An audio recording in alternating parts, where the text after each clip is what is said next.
Sri Kuberan TV நேயர்கள் அனைவருக்கும் target astro கலையரசியின் அன்பான வணக்கங்கள். வருகின்ற ஐப்பசி மாதம் 27ஆம் தேதி சனிக்கிழமை அன்று, அதாவது ஆங்கில வருடத்திற்கு 13/11/2021 சனிக்கிழமை அன்னைக்கு மாலை 6:10 குரு பகவான் தனது நீச வீடான மகரத்திலிருந்து கும்ப வீட்டிற்கு பெயர்ச்சியாகிறார். அதாவது வருட கிரகமான இந்த குரு பகவான் பெயர்ச்சியின் போது எந்தெந்த ராசிக்காரர்களுக்கு என்னென்ன விதமான பலன்கள் கிடைக்கும், அதாவது குரு பார்வை 5, 7, 9 அப்போ கல்யாணம் ஆகாதவங்களுக்கு திருமணம் நடக்கும், குழந்தை இல்லாதவங்களுக்கு குழந்தை பாக்கியம் கிடைக்கும், கடவுள் குலதெய்வம் கோயில் போக முடியாதவங்களுக்கு அந்த அனுகிரகம் கிடைக்கும். அப்போ எந்தெந்த ராசிக்காரங்களுக்கு என்னென்ன கிடைக்க போகுது அப்படிங்கிறத விரிவாகவும் தெளிவாகவும் விளக்கமாகவும் சொல்கிறதுக்கு திண்டுக்கல்லில் இருந்து திரு ஹரிஹர சர்மா ஐயா அவர்கள் இங்கே வந்திருக்கிறாங்க. வணக்கம் ஐயா. வணக்கம். இந்த குரு பெயர்ச்சி எந்தெந்த ராசிக்காரங்களுக்கு என்ன விதமான பலன்களை கொடுக்க போகுது அப்படின்றத சொல்லுங்க ஐயா. பொதுவாகவே இந்த குருவை தனகாரகன் புத்திரகாரகன் அப்படியெல்லாம் சொல்லுவாங்க. அப்போது இந்த குரு பெயர்ச்சியானது மேஷ ராசிக்காரர்களுக்கு என்ன விதமான பலன்களை கொடுக்க போகுது அப்படின்னு சொல்லுங்க ஐயா. அனைத்து நேயர்களுக்கும் திண்டுக்கல் ஹரிஹர சர்மாவின் பணிவான வணக்கம். இந்த 13/11/2021 குரு பெயர்ச்சி, அதாவது இப்போ ஏற்கனவே நீச்சத்திலிருந்து அதிசாரமாகி கும்பத்துக்கு போயிட்டு மறுபடியும் அவர் தன் மகர ராசிக்கே வந்துட்டார். இப்போ இங்கேருந்து நிரந்தரமாக கும்பராசிக்கு அவர் போக போகிறார். இது 13/11/2021 சனிக்கிழமை மாலையில் 6:10 நடக்கப் போகிறது. இப்போ பொதுவாகவே குரு பகவான் மேசராசிக்கு பாக்கியாதிபதி, பாக்கியாதிபதியும் அவர்தான், விரையாதிபதியும் அவர்தான். இப்போ மேசராசி நம்ம எடுத்துக்கிட்டோம் அப்படின்னு சொன்னால், அந்த மேசராசிக்கு அது அந்த குரு பகவான் 3 என்று சொல்லக்கூடிய முயற்சி ஸ்தானத்தையும் 5 என்று சொல்லக்கூடிய பூர்வ புண்ணிய மற்றும் புத்திரஸ்தானத்தையுமே அவர் பார்வையிடுகிறார்.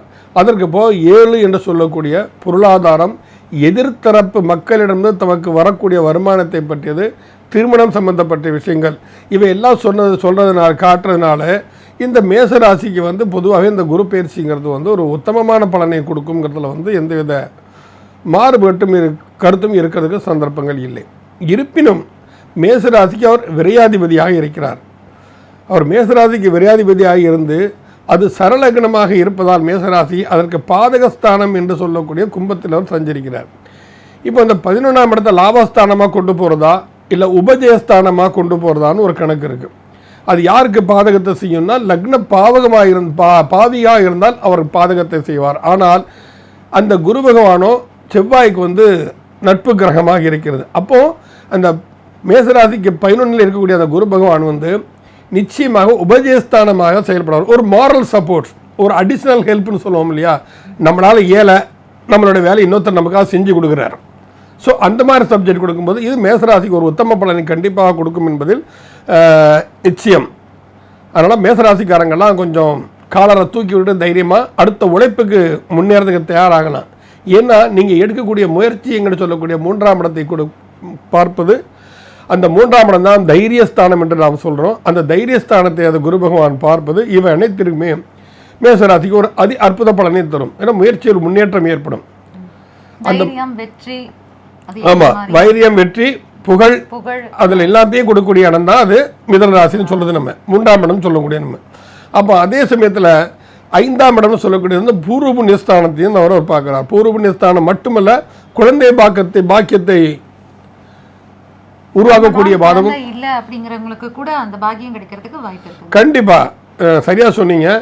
இப்போ மேசராசிக்காரங்க கல்யாணமாகி நீண்ட நாட்கள் குழந்தை பாக்கியம் இல்லை என்று நினைத்து கொண்டிருப்பவர்களுக்கு கண்டிப்பாக குழந்தை பாக்கியம் ஏற்படுவதற்குண்டான சாத்தியக்கூறுகள் கொஞ்சம் அதிகமாகவே இருக்கிறது. அது மட்டும் இல்லை, இந்த குழந்தைகள் கல்விக்கு சிறந்து விளங்குவதில்லை, விளையாட்டாக இருக்கிறாங்க, படிக்க மாட்டேங்கிறாங்கன்னு கவலைப்பட்டிருக்கவங்களும் அந்த ஸ்தானத்தை அந்த குரு பார்க்கறனால அவங்க பெற்றோர்கள் பேச்சை கேட்டு மதிக்கக்கூடிய ஒரு தன்மை அவங்களுக்கு கண்டிப்பாக அதில் ஏற்படும்.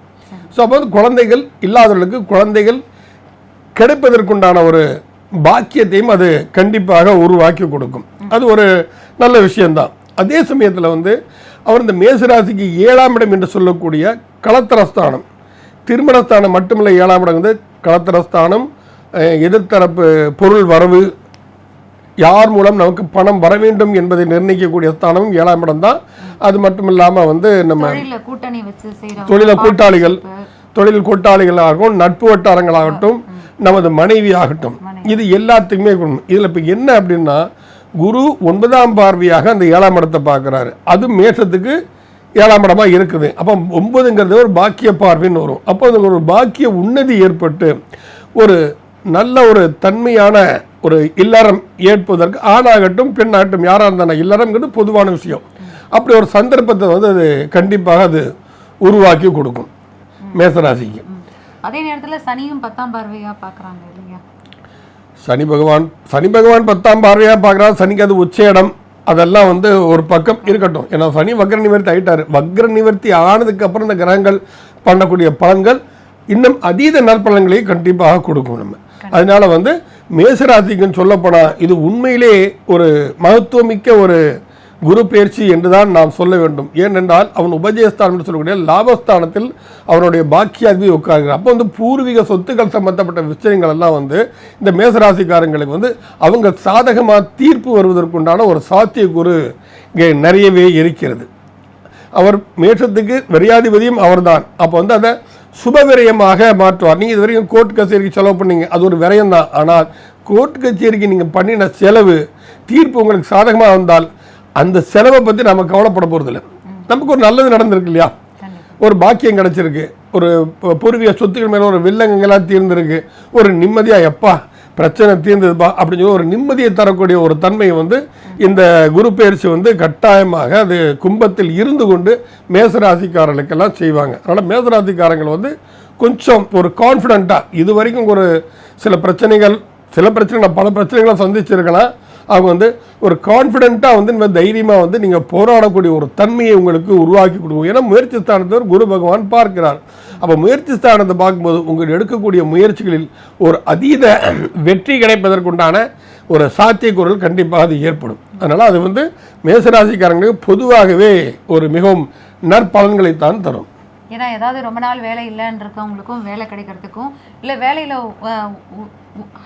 ஹைக் கிடைக்கணும்னு சொல்லுவாங்க இல்லையா? ஆமாம், அதாவது வேலை செய்கிற இடத்தில் பதவி உயர்வு, அந்த பதவி உயர்வுக்கு நிச்சயமாக சாத்தியக்கூறல் இருக்கின்றன. நீங்கள் ஏதாவது முயற்சி பண்ணி இது வரைக்கும் நமக்கு பின்னால் வந்தவங்கலாம் ஃப்ரெண்டில் போயிட்டுருக்காங்களேன்னு ஃபீல் பண்ணுறவங்கெல்லாம் நிச்சயமாக இது ஒரு சந்தோஷப்படக்கூடிய ஒரு நிகழ்வாகத்தான் கண்டிப்பாக அது வந்து உங்களுக்கு நிச்சயமாக அமையும். அதனால் தைரியமாக நீங்கள் வந்து முழு முயற்சியோடு நீங்கள் வந்து உங்களுடைய முன்னேற்றத்திற்குண்டான வேலைகளை இறங்கலாம். சில பேருக்கு சொந்த தொழில் செய்வதற்குண்டான ஒரு யோகமும் அமைப்பை கொடுக்கும். ஏன்னா பூர்வ புண்ணியஸ்தானம் இது வந்து சூரியன், அந்த சூரியன் வந்து மேசராசிக்கு நட்பு கிரகம். ஸோ அதுவும் நெருப்பு கிரகம் தான். இப்போது மேசராசியும் நெருப்பு கிரகம், பூர்வ புண்ணியஸ்தானம் சொல்லக்கூடிய சூரியனுடைய வீடான சிம்மம் நட்பு கிரகம், அப்போ தனுசு ராசின்னு சொல்லக்கூடிய அதுவும் நெருப்பு கிரகம். இந்த நெருப்பு கிரகத்துக்கு இப்போ செவ்வாய், சூரியன், குரு 3 பேருமே நெருப்பு கிரகங்கள். அப்போ வந்து என்ன, அப்போ ஒரு லாபஸ்தானத்தை உட்காந்து ஒரு நெருப்பு மாதிரி ஒரு வேலை செய்யக்கூடிய ஒரு உத்வேகத்தை கொடுக்கும். ஒரு ராக்கெட் ரேஞ்சில் நீங்கள் செயல்படுறதுக்கு நீங்கள் தயாராக இருக்கணும். அதுதான் நீங்கள் பண்ணணும். ஆமாம், தீ மாதிரி வேலை செய்வாங்கன்னு சொல்லலாம். ரொம்ப நல்லா அருமையாக சொன்னீங்க.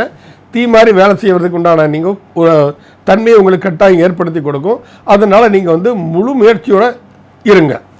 ஐயா, இப்போ வந்து பரிகாரங்கள் என்னன்னு சொல்லுங்க. அதாவது எளிமையான பரிகாரங்களோட ஆலய வழிபாடுகள். ஆமாம், இப்போ வந்து பொதுவாகவே கிரகங்கள் நல்லது செய்யும் பொழுது நாம் வந்து இறை வழிபாட்டை வந்து நம்ம மறந்துடுறோம். கிரகங்கள் தவறு நடக்குது அப்படின்னு சொன்னால் அப்போ மாத்திரம் நம்ம எந்த கோயிலுக்கு போய் எந்த பரிகாரம் பண்ணலாங்கிற ஒரு தன்மையில் தான் எல்லாருமே இன்னைக்கு இருந்துகிட்டு இருக்கிறாங்க. அப்போ வந்து என்ன செய்யணும், முதல்ல வந்து நம்ம நல்ல நிலைமைக்கு நமக்கு இந்த கிரகங்கள் கொண்டு போகிறதுனா அதுக்கு நன்றி செலுத்துறதுக்காக கோயிலுக்கு போகணும். எல்லாருமே கோயிலுக்கு போகணும். சிலர் பிராய்ச்சித்தத்துக்காக போகிறாங்க, சிலர் நன்றி செலுத்துறதுக்காக போகணும். நன்றி செலுத்துக்காக நம்ம போக மறந்துறதுனால தான் நமக்கு இதெல்லாம் நல்ல நேரம் வந்தாச்சு எல்லாம் தூள் கலப்புன்னு சொல்லிட்டு போயிட்டுனால அப்படி அர்த்தம் கிடையாது. அப்போ அடுத்த பயிற்சி நடக்கும்போது மறுபடியும் பாதிப்புகள் ஒரு சந்தர்ப்பங்கள் இருக்குது. போன பயிற்சி உனக்கு சந்தர்ப்பம் கொடுத்தேன், நீ திருந்தலை, இந்த டைமில் உனக்கு வந்து வச்சு செய்வோன்னு போயிடும். ஏன்னா தனக்காரகன் குரு. அப்படி இருக்கிற இந்த மேசராசிக்காரங்களுக்கெல்லாம் செந்தூர் முருகனை வழிபடுவது மிகவும் சால சிறந்தது. திருச்சீரலைவா என்று சொல்லக்கூடிய திருச்செந்தூர் சுப்பிரமணிய சுவாமியை நீங்கள் வந்து வழிபட்டீங்கன்னா, அதுவும் ஒரு வியாழக்கிழமை அன்னைக்கு, அந்த குருவின் நாளான வியாழக்கிழமை அன்னைக்கு நீங்கள் வந்து குரு பகவானை வழிபாடு பண்ணுங்கள். அது உங்களுக்கு சிறந்தது. அதே சமயம் வந்து நம்ம மதுரை மாவட்டம் சோழவந்தான் பக்கத்தில் இருக்கிறது குருவித்துறை, நான் இதை பல சந்தர்ப்பங்களில் சொல்லியிருக்கிறேன், இருந்தாலும் ஒரு தடவை இங்கே ஞாபகப்படுத்திக்கிறேன். குருவித்துறைன்னு இருக்குது, குருவின் துறை, அது உண்மையான பேர் குருவின் துறை. அது பேச்சுவாக்கில் குருவித்துறையை பற்றி. அது ஏன் அப்படின்னு கேட்டால், அந்த ஸ்தலத்தில் இருந்தால் குரு பகவான் பெருமாளை நோக்கி தவம் இருந்து தன்னுடைய பலத்தை, தன்னுடைய தன்மைகளை அதிகரிக்க செய்த இடம் அதுக்கு. அந்த கோயில் பேர் சௌமிய நாராயண பெருமாள்னு கோயில் இருக்குது. அந்த கோயிலையும் போய் வியாழக்கிழமை அன்னைக்கு நீங்கள் வழிபட்டீங்கன்னா மிக ஒரு மகத்துவமான ஒரு குருவருள் திருவருளாக மாறும். இப்போ குருஸ்தலம் என்று சொல்லக்கூடிய இடங்கள் எடுத்துக்கிட்டிங்கன்னா இது உங்களுக்கு இன்னொன்று, நவ திருப்பதிகளில் ஸ்ரீவைகுண்டத்துக்கு பக்கத்தில் இருக்கிற ஆழ்வார் திருநகரி, நம்மாழ்வார் அவதரித்த ஸ்தலம். அந்த ஆழ்வார் திருநகரியும் ஒரு வியாழக்கிழமை சென்று குரு பகவானை வழிபட்டு ஒரு அல்லாமல் நம்மாழ்வார் பதுங்கி இருந்த அந்த ஒரு புளிய மரம் இன்னும் இருக்குது. 5000 வருஷம் ஆயாச்சு, அந்த புளிய மரம் இன்னும் இருக்குது. அந்த புளிய மரத்தில் போய் தரிசனம் பண்ணிவிட்டு நீங்கள் வந்தீங்கன்னால் அனைத்து தோஷங்களும் உங்களுக்கு நீங்கும். ஏதாவது குரு அபச்சாரம் நீங்கள் செய்திருந்தாலோ, குருவுக்கு துரோகம் பண்ணியிருந்தாலோ, குரு அப்படின்னு சொன்னால் நீங்கள் உங்களுக்கு யார் தொழில்முறையை கற்றுக் கொடுத்தவர்கள், உங்களுக்கு வேலை வாங்கி தந்தவர்கள், உங்களுக்கு வழிகாட்டியாக இருந்தவர்கள், இவர்கள் அனைவருக்குமே ஏதாவது சின்ன தோஷம் யாராக ஒருத்தருக்காம சின்ன தோஷம் செஞ்சுருந்தா கூட அதெல்லாம் நிவர்த்தியாகி நிச்சயமாக உங்களுக்கு நற்பலங்கள் கண்டிப்பாக நடக்கும். நல்ல இல்லறம் அமையும். நன்றாக சத்புத்திரனாக உங்கள் யோகத்தை அதிகரிக்கக்கூடிய உத்தம குழந்தைகள் உங்களுக்கு கண்டிப்பாக கிடைக்கும். எடுக்கக்கூடிய முயற்சியில் வெற்றியை பெறுவீர்கள். அது 7ஆம் இடத்திற்கு 9ஆம் இடம்தான் உங்களுடைய முயற்சி ஸ்தானம்.